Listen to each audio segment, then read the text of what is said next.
You believe that he can change us. Don't make him a liar.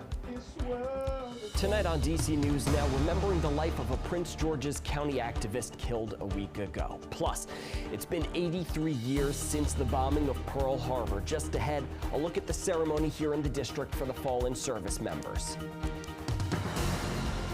We're also stretching your dollar, taking a look at how you can make sure your holiday gifts get to their destination in time without breaking the bank.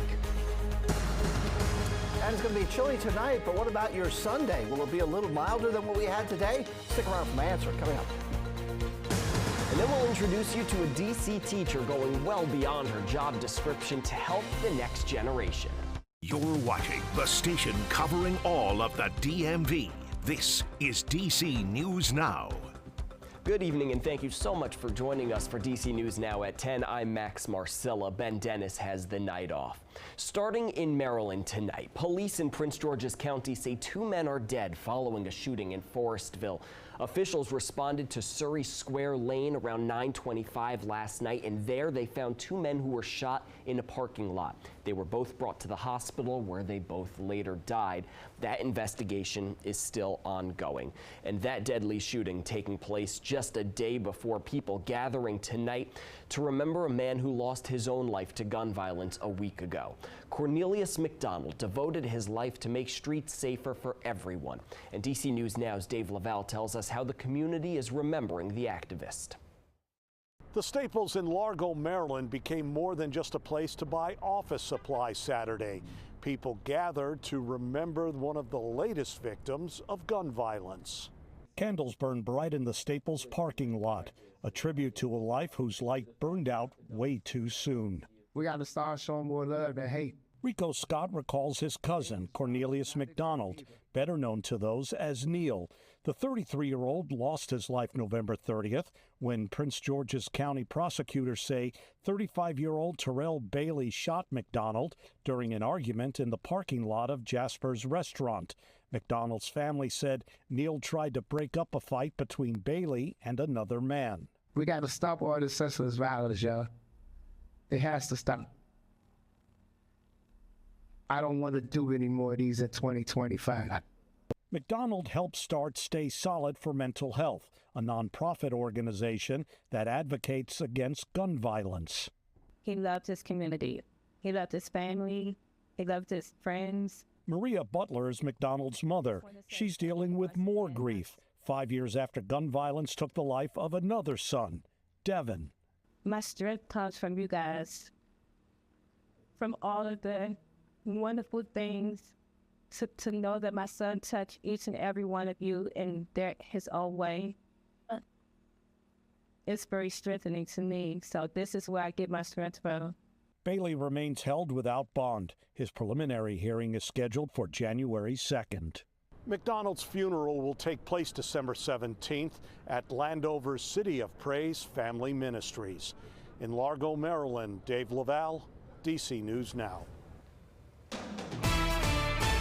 All right, thanks for that report, Dave. Meanwhile, we're joined now by meteorologist Scott Sumner. You're taking a live look over the U.S. Capitol on this cold Saturday night. Scott, it has been cold for quite a while. There may be a bit of a change coming up, though. Yeah, there is going to be a bit of a change here, Max, and we're going to see temperatures warmer than normal. Right now, we're seeing 39 degrees and overcast skies, and that change doesn't happen immediately, but it starts to kick in tomorrow. We have winds out of the south-southwest. There's an indicator right there at 8 miles an hour, and we have some very dry air in place. Now, overnight, we'll see those temperatures bottom out into the, I'd say, middle 30s here in D.C. Start to turn the corner and get up to about the middle 40s around 10 o'clock in the morning. Now, we will have clouds around tonight. We'll have clouds around for tomorrow morning as well. But if you're heading out for services in the morning, no need to worry. No showers, both rain or snow in the forecast here. And it just, again, is just cloud coverage. However, there is rain in the forecast, and it happens on Monday instead of Sunday, and also Wednesday. Both days, very, very likely seeing that. How about the breakfast forecast for tomorrow? Well, on your Sunday, going out for maybe a little breakfast early in the morning, if you're an early riser in the district here and elsewhere, Temperatures at that point in time will be into the 30s. It'll certainly feel like it's in the 30s. There's a sneak peek of that 7-day forecast, but I'll get more into detail and depth with this coming up. Thank you, Scott. We have an update as the fallout continues after a D.C. public charter school abruptly closed just days before the start of the school year. Eagle Academy in Southeast shut its doors in August, citing dwindling enrollment and financial problems. As our Marielle Carbone reports, council members are now pushing for more oversight. With more than 120 public charter schools in D.C., the district wants to ensure no other school ends up like Eagle Academy. It's why one council member is introducing new legislation to make sure school leaders are properly trained. My heart is extremely heavy. For Eagle Academy parent Sharnetta Boone Ruffin, the sudden closure of her daughter's school this summer sent her family into a tailspin. It was extremely stressful. But the behind-the-scenes look she got as a 9-month member of the school's board of trustees made it even more difficult. I'm still learning how to be a board member as a parent. Boone Ruffin says she didn't feel like she could question any financial information laid out by the school CEO or fully understand her legal status as a board member. Training was provided by the Public Charter School Board in February, a few months after she started as a trustee, but It just covered that we must have all of our findings and all our data and what we talk about in writing. That background concerning to D.C. council members. You heard yesterday one of the former board members testifying, and she remarked, well, I was just a parent. No, ma'am, you are not just a parent. When you join these boards. It's one of the reasons why council member Christina Henderson is introducing this legislation. If passed, the bill requires D.C.'s Public Charter School Board to offer training to newly elected or appointed members of a charter school's Board of Trustees in fiscal management, governance, district laws, and more. The training must be completed within 90 days of their start and repeated annually. It was bewildering to me that this is not something that we have required in the past, especially when we think about the amount of taxpayer dollars that charter LEAs are operating with. And I reached out to the Public Charter School Board for comment on this story, but did not hear back. Because we are nearing the end of the council session, this legislation, it'll be reintroduced in January, and Henderson hopes to have it passed and in place by summer ahead of next school year. In studio, I'm Marielle Carbone, DC News Now. All right, thanks, Marielle. And staying in the district now, officials are warning residents in Northwest about water outages as they make utility repairs tonight. Officials reported outages along Military Road between 39th Street and Connecticut Avenue, another along Joslyn Street between Connecticut Avenue and 38th Street. Officials say water should be restored before 2 o'clock in the morning, just a few hours from now. For a full list of those outages, you can go to our website, dcnewsnow.com. In the Commonwealth, the Manassas Park man accused of killing his wife will go to trial next September.